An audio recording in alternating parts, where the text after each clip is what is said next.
Wake up! This is the morning run. Run, Forrest, run! All right, so last night it was a good game. The Giants and the football team, Daniel Jones was balling out. We got to see Taylor Heineke play. He played really well. And I mean, majority of the – let me tell you something. The worst thing that happened last night. Jay, do you know what the worst thing that happened last night? Can you guess what I'm going to say? The worst thing that happened last night in that game. That you hit a Daniel Jones rushing No. From like a fantasy perspective, what's the worst thing that happened last night? Because something terrible happened last night, and it screwed a lot of us. Something terrible happened last night, and it screwed a lot of people.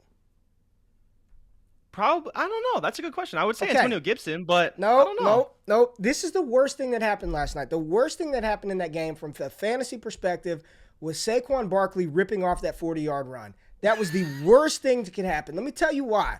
Because that run did just enough to probably close the buy low window that would have happened outside of that run. Had he not ripped off that 40-yard run and he went 13 for 20 or 13 for 15, because that was the chunk of his yards, this morning we could have gone out and tried to acquire Saquon Barkley probably at 75 cents on the dollar. Like, we would have had a shot to get a buy low. But that run was the worst thing that happened last night because everybody still saw the juice. And I don't even think he's 100. He didn't even look like he was 100% on the run. No. So if he can move like that right now, still kind of iffy on the knee, not all the way confident, anybody that has Saquon Barkley on the roster, they saw enough to say, you know what? I can't trade him. Like, I'm not going to sell him. I'm pissed.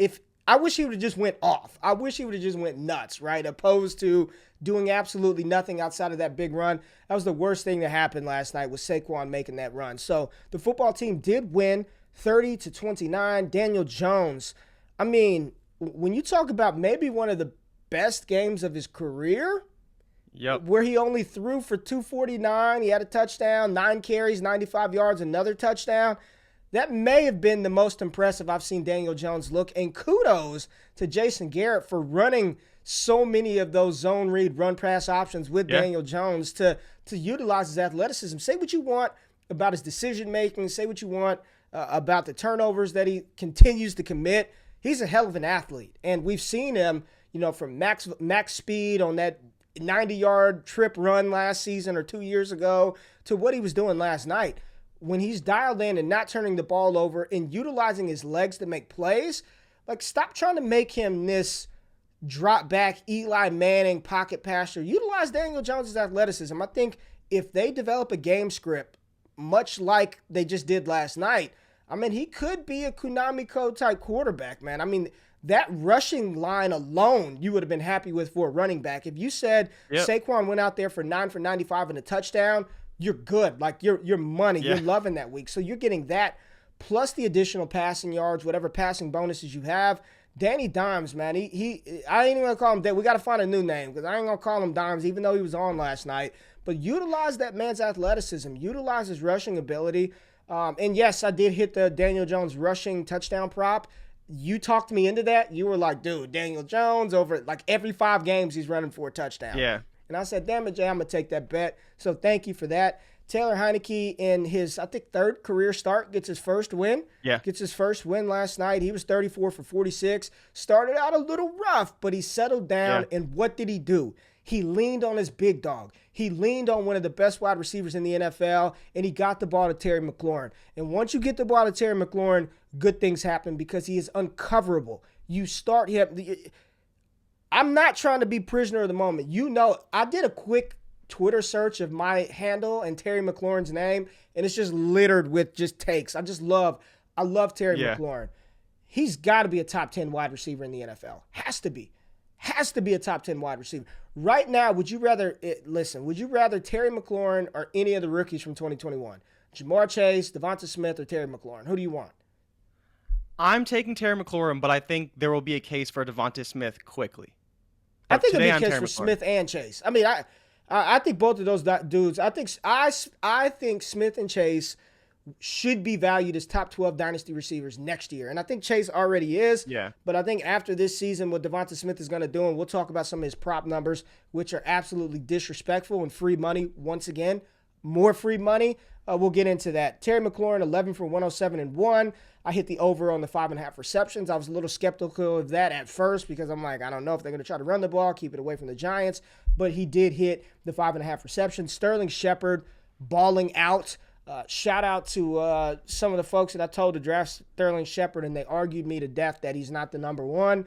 We saw that video of Kenny Golladay screaming angrily on the sideline in Daniel Jones's vicinity in front of Sterling Shepard because he was non-existent. He did absolutely nothing, and they're paying him $72 million to be the beta to Sterling Shepard's alpha. Like, if I'm Shep, I wouldn't come back unless they paid me more than Golladay. Like, screw that, man. So Shep balled out 9 for 94. We both hit on Sterling Shepard's over receptions and receiving yards.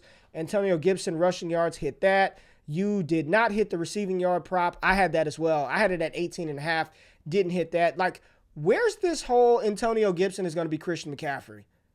You know, Ron Rivera told us that. We all bought in the offseason, and so far it looks like the forgotten man, J.D. McKissic, is still going to continue to be heavily involved. He was on the field in 2-minute drills. He's catching the passes. They're utilizing him in the goal line. What is up with Antonio Gibson, man? I don't know. It's frustrating because I'm sure you feel the same way. It's definitely no slight to J.D. McKissic, but I feel like Antonio Gibson can just do everything he can do but better. You know, unless you're asking him to pass protect, even that wheel down the sideline, J.D. McKissic got caught. I don't think you're catching Antonio Gibson's 4.3 speed down the sideline if he catches a wheel route. So it's odd to me to see these types of things because they could run the same plays for McKissic, but they're just not run the same plays for Gibson. They're just not doing that. And that's what I think is the most frustrating part. But again, last week he got 5 targets. This week he only got 2.